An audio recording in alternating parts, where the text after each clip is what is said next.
সুপ্রিয় শিক্ষার্থীবৃন্দ, আসসালামু আলাইকুম। দিনাজপুর অনলাইন স্কুলের পক্ষ থেকে, অনলাইন প্রাইমারি স্কুলের পক্ষ থেকে তোমাদের সবাইকে জানাচ্ছি আন্তরিক শুভেচ্ছা, অভিনন্দন। আশা করি তোমরা সবাই বাসায় আছো এবং সুস্থ আছো, নিরাপদে আছো। হ্যাঁ, আমিও নিরাপদে আছি, ভালো আছি, সুস্থ আছি মহান সৃষ্টিকর্তার দয়ায়। তার জন্য আমরা সবাই শুকরিয়া জ্ঞাপন করি, আলহামদুলিল্লাহ। আমি প্রথমে আমার পরিচয় দিয়ে দিচ্ছি। আমি মোহাম্মদ জিল্লুর রহমান, সহকারী শিক্ষক, গোপালপুর সরকারি প্রাথমিক বিদ্যালয়, দিনাজপুর সদর, দিনাজপুর। শিক্ষার্থীবৃন্দ, প্রতিদিনের নয় আজকেও আমি তোমাদের মাঝে হাজির হয়েছি। আমি তোমাদের মাঝে আজকে পঞ্চম শ্রেণীর ইসলাম ও নৈতিক শিক্ষা এই বিষয়টি নিয়ে আজকে পাঠ দেব ইনশাল্লাহ। তোমরা আশা করি তোমরা আমার সাথেই থাকবে। ঠিক আছে শিক্ষার্থী বন্ধুরা, আজকে পবিত্র শুক্রবারের দিন। এই মহাপবিত্র দিনে আমি তোমাদের সবাইকে আবারও মহান সৃষ্টিকর্তার প্রতি শুকরিয়া জ্ঞাপন করার জন্য আমরা সবাই আলহামদুলিল্লাহ পড়ি। ঠিক আছে, আলহামদুলিল্লাহ। শিক্ষার্থী বন্ধুরা, তোমরা দেখো যে আসলে আমরা পৃথিবীতে ছিলাম না এক সময়, তাই না? তোমরা ছিলে না, আবার আমিও ছিলাম না, আবার পৃথিবীতে আমাদের একদিন জন্ম হয়েছে। দেখা যায় যে আমরা প্রতিদিন খবরের পাতায়, পত্রিকায়, তাছাড়া টিভিতে, তাছাড়া মাইকে এলাকায় শুনতে পাই যে অমুক গ্রামের অমুকজন লোক আজকে মৃত্যুবরণ করেছে, পৃথিবী থেকে চলে গেছেন, মৃত্যুবরণ করেছেন। শিক্ষার্থী বন্ধুরা, আমরা এরকম অহরহ দেখতেই থাকি, প্রতিদিনই প্রতিনিয়ত ঘটনা ঘটে যায়। তাছাড়া আমরা দেখি যে তোমাদের আরেকটা বিষয় আমি প্রশ্ন করতে চাই, তোমাদের কি কারো দাদার বাবা বেঁচে আছেন? তাকে কি তোমরা দেখেছ? হ্যাঁ, অনেকেই দেখোনি। আমি যদি এবার বলি, তোমাদের দাদার দাদাকে তোমরা দেখেছ? বর্তমানে কি তিনি বেঁচে আছেন? হ্যাঁ, এই প্রশ্নের উত্তর অবশ্যই আশা করা যায় প্রায় সবাই বলবে যে না, দেখিনি। তাহলে এখান থেকে এটি প্রমাণ হয় যে আমরা পৃথিবীতে চিরকাল বেঁচে থাকবো না, আমরাও একদিন কী হয়ে যাব, মারা যাব। এটি কিন্তু চরম সত্য, তাই না? আল্লাহ তাআলা কোরআনে বলেছেন, কুল্লু নাফসিন যায়কাতুল মাউত, অর্থাৎ প্রত্যেক জীবকে মৃত্যুর স্বাদ গ্রহণ করতে হবে, অবশ্যই মৃত্যুর স্বাদ গ্রহণ করতে হবে। আমাদের কয়েকদিনকে পৃথিবী ছেড়ে চলে যেতে হবে। আসলে আমাদের পৃথিবীতে আসার উদ্দেশ্যই কি, কেন এসলাম, আবার পরবর্তী জীবন পরে কি হবে, সেই সম্পর্কে আমরা জানব। তার আগে শিক্ষার্থী বন্ধুরা, আমি পাঠ শুরু করার আগেই আজকে আমি তোমাদেরকে একটি মহান সৃষ্টিকর্তার উদ্দেশ্যে একটি হামদ পরিবেশন করে শোনাচ্ছি। তুমি রহমান, তুমি মেহেরবান, তুমি রহমান, তুমি মেহেরবান। অন্ধ গাহে না শুধু তোমার গুণগান, বুঝেও বোঝে না তবু শান। তুমি রহমান, তুমি মেহেরবান, তুমি রহমান, তুমি মেহেরবান। ঠিক আছে শিক্ষার্থী বন্ধুরা, কেমন লাগলো? আমি আসলে পুরোটা গায়ে শুনিনি, যেহেতু আমাদের সময় কম। সেই মহান সৃষ্টিকর্তার প্রতি অবশ্যই আমরা কৃতজ্ঞ। তিনি আমাদেরকে অনেক অনেক নিয়ামত দিয়ে আমাদেরকে বাঁচিয়ে রেখেছেন। এ পর্যায়ে আজকে আমরা আলোচনা করব আখিরাতে জীবনের গুরুত্ব। ঠিক আছে, আখিরাতের জীবন অর্থাৎ মৃত্যুর পরবর্তী যে জীবন, আখিরাতের জীবনে আখিরাতের প্রতি ঈমান, এই বিষয়টি নিয়ে আমি আলোচনা করব। আশা করি তোমরা আমার সাথেই থাকবে। আখিরাত কি সে সম্পর্কে তোমরা একটু চিন্তা করো তো। আখিরাত কাকে বলে আমি একটু পরেই তোমাদের জিজ্ঞাসা করব। ঠিক আছে?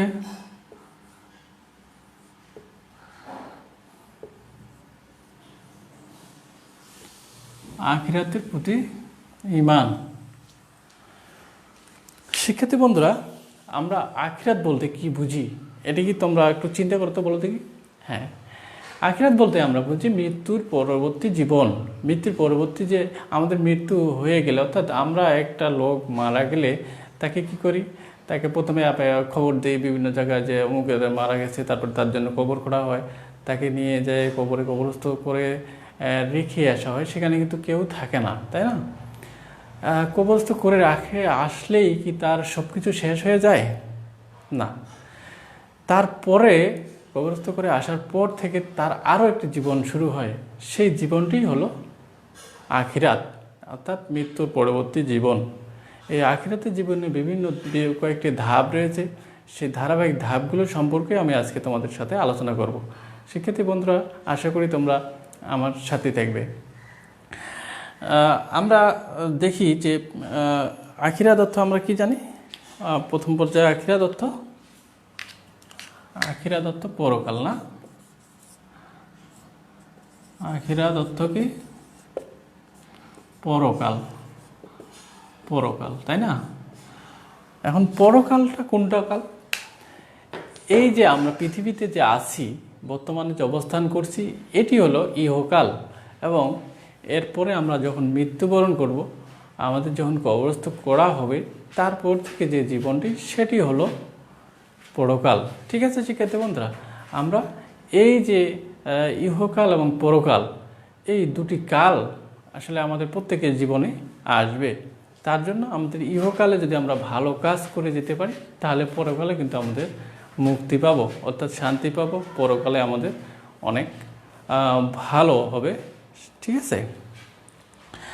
এই পর্যায়ে আমরা জানি যে দেখো, আমরা যখন মায়ের পেটে ছিলাম, তখন কিন্তু পৃথিবীটা এত বড়, এত সুন্দর, পৃথিবীতে কত কিছু আছে সেটি কিন্তু আমরা জানতাম না। বলো দেখি, একটা শিশু যে এখনো জন্মগ্রহণ করেনি, মায়ের পেটে আছে, সে কি পৃথিবীতে এত কিছু সে জানে কি আছে না আছে? জানে না। তেমনি আমরাও কিন্তু যে পৃথিবীতে আছি, ইহকালে আছি, পরকালের জীবনে কি কি হবে সেটা কিন্তু আমরা এখান থেকে দেখতে পাচ্ছি না, বুঝতে পারতেছি না। কিন্তু মহান আল্লাহ তাআলা আমাদেরকে কিন্তু নবী রাসূলগণের মাধ্যমে পাঠিয়ে দিয়েছেন, যে জানিয়ে দিয়েছেন যে মৃত্যুর পরবর্তী জীবনে কি কি হবে, কি কি আছে, কি কি অপেক্ষা করছে, সেগুলো অবশ্যই আমরা জেনেছি এবং সেই পাঠই কিন্তু আজকে আমরা উপস্থাপন করছি। শিক্ষার্থী বন্ধুরা, মৃত্যুর পরবর্তী যে জীবন, সেই জীবনটা আসলে যে শুরু হবে, সেই জীবনে কিন্তু কোনো শেষ নাই। ইহকালের জীবনে কিন্তু নির্দিষ্ট সীমা আছে, অর্থাৎ এই জীবন মানুষ কত বছর বাঁচতে পারে। হাইয়েস্ট বাংলাদেশের মানুষ সাধারণত 70-80-র মধ্যেই মৃত্যুবরণ করে থাকে। যদি মনে করো কারো বয়স 150 হয়েছে, এরকম লোক কি বাংলাদেশে খুঁজে পাওয়া যাবে? মনে হয় না। দুই একটি পাওয়া যেতেও পারে। যদি বলা হয় 200 বছরের কোনো মানুষ আছে কি, এটি কিন্তু প্রশ্ন, সবাই বলবে যে নাই। তাহলে এটিও আবার প্রমাণিত হচ্ছে যে আমরা কোনো মানুষই পৃথিবীতে চিরকাল থাকবে না, সবাইকে মৃত্যুবরণ করতে হবে। আর মৃত্যুর এই যে পৃথিবীর যে জীবনটি, ইহকালের যে জীবনটি, সেই জীবনটি দেখো সর্বোচ্চ 100 বা 50, 60, 70, কারো 5 বছর, 10 বছর। কিন্তু মৃত্যুর পরবর্তী যে জীবন, সে জীবনের কোনো শেষ নেই। সে জীবন শুরু হবে একেবারে, এবং তার কোনো শেষ নেই। এখানে বিভিন্ন আলেমরা বলেছেন যে আসলে একটা সাগরে কি পরিমাণ পানি থাকে তোমরা নিশ্চয়ই জানো। সেই পানিটি যদি প্রতি বছরে 1 ফোঁটা করে পানি নিয়ে যাওয়া হয়, তবুও সাগরের পানিটাও শুকিয়ে যাবে, কিন্তু আখিরাতের জীবনে শেষ হবে না। এ থেকেই শিক্ষার্থী বন্ধুরা তোমরা অনুমান করতে পারো আখিরাতের জীবনের ব্যাপ্তি বা কতটুকু, তাদের সীমা কতটুকু। ঠিক আছে? সেটি অনন্তকাল, সেটির কোনো শেষ নেই। তাই সেই জীবনে আমাদের ভালো থাকার জন্য ইহ জীবনে অনেক ভালো ভালো কাজ করে যেতে হবে। যদি আমরা এই জীবনে ভালো কাজ করে যেতে পারি, তাহলে পরকালে আমরা শান্তি পাব। শিক্ষার্থী বন্ধুরা, এরপর যে আমরা প্রথম ধাপ যেটি আখিরাতের জীবনে, সেটি হলো কবর। প্রথম ধাপ কি? প্রথম ধাপ হলো কবর, তাই না? প্রথম ধাপ হলো কবর। এই যে কবর, আমরা একটা মানুষ যখন মারা যায় তখন তাকে আমরা একটা বিদায় দিই, তাকে নিয়ে কবরস্থ করে আসি, তাই না? অনেক আত্মীয় স্বজন, পাড়া প্রতিবেশী সবাই মন খারাপ করে কান্নাকাটি করে তার জন্য দোয়া করে তাকে কবরস্থ করে রেখে আসা হয়, কিন্তু কেউ তার কাছে কিন্তু থাকে না। সেই মানুষটির তখন তার আমল সব বন্ধ হয়ে যায়। তিনি ইতিমধ্যে পৃথিবীতে যে কাজগুলো করেছিলেন সেগুলোর উপরেই তার পরবর্তী জীবন নির্ভর করে, ঠিক আছে? তো তখন কবরস্থ যখন করে রাখা হয় তখন তার কি হয়, মানুষগুলো কবরস্থ করে আসার পরে 40 কদম চলে আসার পরে তার কবরে ফেরেশতা চলে আসে, ফেরেশতা মুনকার নকির ফেরেশতা চলে আসে। তারা তাকে 3টি প্রশ্ন করে। কয়টি প্রশ্ন করবে শিক্ষার্থী বন্ধুরা? 3টি প্রশ্ন করবে। আর সেই প্রশ্নগুলো কি তোমরা জানো কি কি প্রশ্ন করবে? বলো দেখি কি কি প্রশ্ন? হ্যাঁ, নাম্বার 1 তাকে প্রশ্ন করবে মান রাব্বুকা, তোমার রবকে, তোমার সৃষ্টিকর্তাকে। সেটি প্রথম জিজ্ঞাসা করবে। আর সেটি আসলে বাংলায় করবে না, সেটি আবার আরবিতে করবে। সেটি হলো মান রাব্বুকা, অর্থাৎ তোমার রবকে, তোমার সৃষ্টিকর্তাকে। এই প্রশ্নের উত্তর কি হবে শিক্ষার্থী বন্ধুরা? হ্যাঁ, এই প্রশ্নের সঠিক উত্তর হলো রাব্বি আল্লাহ, আমার রবকে আল্লাহ। নাম্বার 2 কি প্রশ্ন করবে? তোমার দিন সম্পর্কে জিজ্ঞাসা করবে, তাই না? মা দিনুকা, আরবিতে বলবে মা দিনুকা, তোমার দিন কি, অর্থাৎ দিন অর্থাৎ ধর্ম কি, কোন ধর্ম পালন করেছে পৃথিবীতে, খ্রিস্টান, বৌদ্ধ ধর্ম, ইসলাম না কোনটি পালন করেছো সে সম্পর্কে জিজ্ঞাসা করবে। তোমার দিন কি?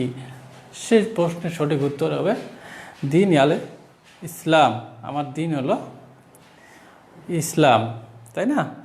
তারপরে 3 নম্বর প্রশ্ন কি করবে? একজন ব্যক্তিকে দেখিয়ে বলবে, কি বলবে? মান হাজার রাজুল বলবে এই ব্যক্তিটি কে, কে কি তোমরা চেনো? এর সঠিক উত্তর কে হবে? উনি কে? হাজা রাসূলুল্লাহ, অর্থাৎ ইনি হচ্ছে আমাদের রাসূলুল্লাহ হযরত মুহাম্মদ সাল্লাল্লাহু আলাইহি সাল্লাম। তাহলে এই প্রশ্ন 3টির উত্তর যে সঠিকভাবে দিতে পারবে তার প্রথম কবরের আখিরাতের জীবনের প্রথম ধাপ কবর শান্তিময় হবে। তার কবরটি তখন জান্নাতের সাথে সংযুক্ত করে দেওয়া হবে, জান্নাতের সকল সুখ শান্তি সমৃদ্ধি সে সেখানে অনুভব করবে। কিন্তু পৃথিবীতে যদি সেই মানুষটি ভালো কাজ না করে বিভিন্ন পাপাচারে লিপ্ত থাকে তাহলে কবরে সেই 3টি প্রশ্নের সঠিক উত্তর দিতে পারবে না। সে তখন অবাক হয়ে বলবে যে হায় আমি এসব কিছুই বলতে পারি না, এসব কিছুই জানি না। তখন তার জন্য মহা বিপদ চলে আসবে। তার কবরটি তখন জাহান্নামের কঠিন আযাবের সাথে সংযুক্ত করে দেওয়া হবে। সেই মৃত্যুর পরবর্তী কবর থেকেই তার জাহান্নামের আযাব কিন্তু সে পেতে থাকবে। সেখানে জাহান্নামের কিন্তু ভয়ঙ্কর অনেক ধরনের শাস্তি সে ভোগ করতে থাকবে। তার সে কবরটি অনেক সংকীর্ণ হয়ে যাবে, সেখানে বিভিন্ন রকম সাপ বিচ্ছু তাকে দংশন করবে, তারপরে আগুনের দিয়ে আযাব দেওয়া হবে, বিভিন্ন ধরনের কঠিন শাস্তি তার জন্য অপেক্ষা করবে। শিক্ষার্থী বন্ধুরা, এরপরে আমরা আরেকটি গুরুত্বপূর্ণ বিষয় নিয়ে আলোচনা করব, সেটি হলো কবরের পরে দ্বিতীয় ধাপ আমরা দেখব আখিরাতের জীবনে। দ্বিতীয় হলো কিয়ামত। আমরা কিয়ামত অর্থ কী সেটা কি তোমরা জানো? হ্যাঁ, কিয়ামত অর্থ আমাদের এই যে সুন্দর পৃথিবী আছে, এই সুন্দর পৃথিবী কিন্তু একদিন থাকবে না, সেই পৃথিবী কিন্তু একদিন ধ্বংস হয়ে যাবে। মহান সৃষ্টিকর্তা তার হুকুমে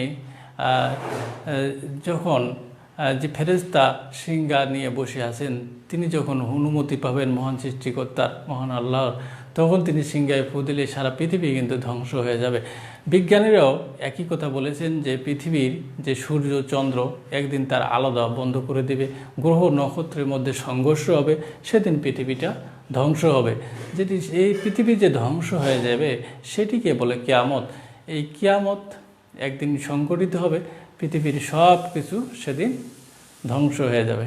ঠিক আছে শিক্ষার্থী বন্ধুরা, সেটি হলো আমাদের কিয়ামত, যেদিন পৃথিবীর সব কিছু ধ্বংস হয়ে যাবে। সেটি কবে ঘটবে সে সম্পর্কে আমরা জেনেছি। সেটি হলো পৃথিবীতে যখন একটি মাত্র মানুষও আল্লাহর নাম নেওয়ার মতো লোক থাকবে না, তখন মহান সৃষ্টিকর্তা তার এই পৃথিবী ধ্বংস করে দেবেন। আশা করা যায় এখন পর্যন্ত অনেকেই আমাদের মহান সৃষ্টিকর্তা আল্লাহর নাম নেওয়ার আছে, সেহেতু আমাদের ধরে নিতে পারে যে হয়তো বা এই মুহূর্তে কিয়ামত হওয়ার সম্ভাবনা কম, তাই না? এরপরে আমরা শিক্ষার্থী বন্ধুরা তৃতীয় ধাপ সম্পর্কে জানবো, হাসর। এই যে কিয়ামত সংঘটিত হওয়ার পর বেশ অনেক দিন পর পৃথিবীতে যে মানুষরা এসেছিল একেবারে যুগ যুগ থেকে, তাদের যে হিসাব নিকাশ, তাদের পাপ পুণ্য, সেগুলো বিচার করার জন্য মহান সৃষ্টিকর্তা একটা হাসরের মাঠ আমরা জানি যে সেখানে সকলকে একত্রিত করবেন, সেখানে তাদের সবাই হিসাব নিকাশ নেবেন, ভালো মন্দ পাপ পুণ্যর সেদিন হিসাব নেওয়া হবে। যারা পৃথিবীতে সেদিন ভালো কাজ করেছিল, পৃথিবীতে এসে তারা সেদিন আল্লাহর অনুগ্রহ পাবে, তারা সেই মহান সৃষ্টিকর্তার আরশের ছায়ার নিচে স্থান পাবে, তারা নিরাপদে থাকবে। কিন্তু যারা পৃথিবীতে খারাপ কাজ করেছিল তারা সেখানে কঠিন দুর্দশার মধ্যে পড়বে। সেখানে মানুষের মধ্যে একেবারে এত পরিমাণ সূর্য সেখানে অনেক কাছে চলে আসবে, মানুষের মাথার ঘাম সব ঘামে একেবারে মানুষ ঘামের মধ্যে হাবুডুবু খাবে। সেই হাবুডুবু অবস্থায় সেখানে চরম একটা গরমের মধ্যে মানুষ অবস্থান করবে, সেখানে সবাই শুধু পানি পেতে চাইবে, ছায়া পেতে চাইবে। কিন্তু যারা পৃথিবীতে ভালো কাজ করেনি তারা সেখানে ছায়া পাবে না, তারা চরম দুর্দশার মধ্যে লিপ্ত হবে। সেখানে তারা তাদের হিসাব নিকাশের জন্য অপেক্ষা করবে। এরপরে শিক্ষার্থী বন্ধুরা আমরা চতুর্থ ধাপে যাব, মিজান অর্থাৎ পরিমাপ যন্ত্র। অর্থাৎ আমরা যখন পৃথিবীতে দেখো দুনিয়াতে আমরা কোনো কিছু মালামাল ক্রয় করার জন্য 1 কেজি দাঁড়িপাল্লা দিয়ে মাপামাপি করি না, 1 কেজি, হাফ কেজি, 200 গ্রাম, এগুলো মাপামাপি করি, সেটি হচ্ছে পরিমাপ যন্ত্র। আমরা যে পৃথিবীতে পাপ পুণ্য ভালো মন্দ খারাপ যে কাজগুলো করেছি, সেই প্রতিটা জিনিসের কিন্তু হিসাব সংরক্ষণ করে রাখা হচ্ছে, বর্তমানেও হচ্ছে। সেই একদল ফেরেশতা সেগুলো সংরক্ষণ করে রাখেন। আমরা সকাল থেকে রাত পর্যন্ত প্রতিটা সেকেন্ডে কি কাজ করি, মনে মনে কি ভাবি, কোথায় যাই, কি দেখি, সব কিছুই কিন্তু তারা সংরক্ষণ করে রাখেন। সেই ফেরেশতারা তারা একদল ভালো কাজ আমরা যেগুলো করি, ডান কাঁধে যে ফেরেশতা থাকে সে ভালো কাজগুলো লিপিবদ্ধ করে, বাম কাঁধে যিনি ফেরেশতা আছেন তিনি খারাপ কাজগুলো আমাদের লিপিবদ্ধ করে রাখেন। সেদিন হাসরের মাঠে যেদিন বিচার হবে, সেদিন কিন্তু ওই দাড়িপাল্লায় কী হবে, পাপ পুণ্যগুলো পরিমাপ করা হবে। যার পাপ বেশি হবে, পুণ্য কম হবে, সে জাহান্নামী হবে, এবং যার পুণ্য বেশি, যার পাপ কম, সে জান্নাতি হবে। তবে পাপের জন্য অবশ্যই শাস্তি ভোগ করতে হবে। ঠিক আছে শিক্ষার্থী বন্ধুরা, তাহলে আমরা পৃথিবীতে কিন্তু আমাদের অবশ্যই ভালো কাজ করে যেতে হবে, তাই না? আমরা মিজান সম্পর্কে জানলাম, পরিমাপক যন্ত্র। এরপরে আমরা জানি জান্নাত এবং জাহান্নাম। মিজানে যখন তাদের ভাগ্য নির্ধারণ হয় কে জান্নাতে যাবে কে জাহান্নামে যাবে, জান্নাত জাহান্নাম সম্পর্কে আমরা এই পর্যায়ে জানবো। যারা ভালো কাজ করেছে পৃথিবীতে, যাদের নেকি বেশি, ভালো আমল বেশি, তারা সেখানে জান্নাতে যাবে। সে জান্নাত হচ্ছে চিরস্থায়ী শান্তির স্থান। সেখানে সে যা চাবে সেটি তার সঙ্গে সঙ্গে সেটি হাজির হয়ে যাবে। সেখানে দেখা যায় যে একজন জান্নাতি সে একটা পৃথিবীর থেকেও অনেক বেশ কয়েকটি পৃথিবীর মতো এত বড় বিশাল জায়গা পাবে। তারা সেখানে সকল ধরনের সৃষ্টিকর্তার নাচ নিয়ামত ভোগ করবে। তারা যা কিছু চাইবে তারা সকল কিছু সেখানে পেয়ে যাবে। সেখানে খুব আরামের স্থান, চিরস্থায়ী শান্তির স্থান। পক্ষান্তরে যারা পৃথিবীতে খারাপ কাজ করেছে, যাদের আমল নামা অর্থাৎ মিজানে যখন পাপ পুণ্য পরিমাপ করা হবে, যাদের আমল নামায় নেকির পরিমাণ কম হবে, অর্থাৎ যাদের পুণ্য কম হবে, তারা জাহান্নামী হবে এবং তারা চিরস্থায়ী সেখানে অবস্থান করবে। তাদের কষ্টের কোনো শেষ থাকবে না।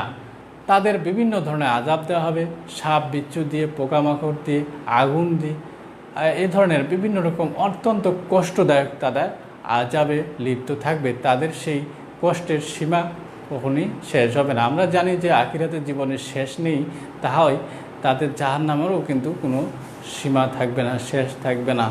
ঠিক আছে শিক্ষার্থী বন্ধুরা, তাহলে আমরা এই কঠিন আযাব থেকে নিশ্চয়ই সবাই ভালো থাকতে চাই, নিরাপদে থাকতে চাই। আমরা জাহান্নামে যেতে চাই না, আমরা কি করতে চাই? আমরা জান্নাতে যেতে চাই, তাই না শিক্ষার্থী বন্ধুরা? তাহলে আমাদের কি কাজ করতে হবে পৃথিবীতে? নিশ্চয়ই আমাদের ভালো কাজগুলো করতে হবে, সৎ কাজ করতে হবে। মানুষকে খারাপ কাজ করা যাবে না, সৎ কাজে সহযোগিতা করতে হবে, অসৎ কাজে অসহযোগিতা করতে হবে এবং বাধা দিতে হবে, তাই না? তাহলে আমরা যে আখিরাতের জীবন এর গুরুত্ব, এটি আসলে আমাদের প্রত্যেক মুসলিমের জানা একান্ত প্রয়োজন। শিক্ষার্থী বন্ধুরা, আমরা আশা করি তোমরা এই যে মহান সৃষ্টিকর্তার যে নিয়ম কারণ পৃথিবীতে যেগুলো করতে বলেছেন সেগুলো তোমরা আশা করি মেনে চলবে। তাহলে আমাদের মৃত্যুর পরবর্তী জীবন অর্থাৎ আখিরাতের জীবন, কবর থেকে শুরু করে আমরা একেবারে জান্নাত জাহান্নাম পর্যন্ত যে ধাপগুলো, সেখানে আমরা শান্তিতে অবস্থান করতে পারবো, আর যেটি আমরা সকলেই চাই। আর আমরা এই কঠিন আযাব নিশ্চয়ই ভোগ করার মতো ক্ষমতা আমাদের কারোই নেই, তাই আমরা সেটি চাই না। শিক্ষার্থী বন্ধুরা, তাহলে আমরা সবাই ভালো কাজ করব, সৃষ্টিকর্তার নিয়ামত ভোগ করব এবং পাশাপাশি আমরা জাহান্নাম থেকে পানাহ চাওয়ার জন্য মহান সৃষ্টিকর্তার কাছে প্রার্থনা করব এবং জান্নাতে যেতে চেষ্টা করব। ঠিক আছে শিক্ষার্থী বন্ধুরা, তাহলে আজকে আমাদের পাঠের পাড়ায় আমি শেষ পর্যায়ে চলে এসেছি। তোমরা এ পর্যায়ে তোমাদের বাড়ির কাজ আমি দিতে চাই, সেটি তোমরা বাড়ির কাজটি লিখে নাও। বাড়ির কাজ, একটি কাজ আখিরাতের জীবনের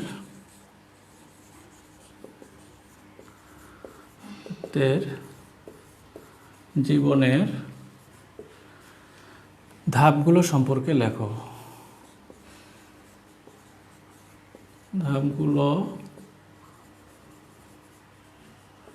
সম্পর্কে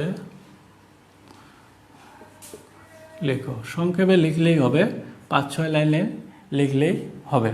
ঠিক আছে শিক্ষার্থী বন্ধুরা, তোমরা বাড়ির কাজ সেটি হলো আখিরাতের জীবনের ধাপগুলো সম্পর্কে লেখো। সেখানে তোমরা মেন ধাপগুলো 5-6 লাইনে লিখলেই হয়ে যাবে। শিক্ষার্থী বন্ধুরা, তাহলে আজকের পাঠে আমরা কি কি শিখলাম সেটি আমি আরেকবার রিভাইজ করতে চাই, তোমাদের কাছে প্রশ্ন করতে চাই। আখিরাত অর্থ কী বলো দেখি? পরকাল, তাই না? আচ্ছা, আখিরাতের জীবনে প্রথম ধাপ কোনটি? কবর, তাই না? আচ্ছা, কবরে কয়টি প্রশ্ন করা হবে? 3টি। Thank you. এরপরে মিজান অর্থ কি? পরিমাপক যন্ত্র। চমৎকার। ঠিক আছে, তোমরা অনেক সুন্দরভাবে আজকের পাঠটি উপভোগ করেছো, তার জন্য তোমাদেরকে ধন্যবাদ। তো আশা করি তোমরা বাড়ির কাজটি বাসায় করে নেবে এবং বাসায় নিরাপদে থাকবে, সুস্থ থাকবে, মহান সৃষ্টিকর্তার প্রতি অনুগত থাকবে, এই আশাবাদ ব্যক্ত থেকে সবাইকে আমাদের মহান সৃষ্টিকর্তা আমাদের সবাইকে ভালো রাখুন, সুস্থ রাখুন, এই আশাবাদ ব্যক্ত রেখে আজকের ক্লাস এখানেই শেষ করছি। আল্লাহ হাফেজ।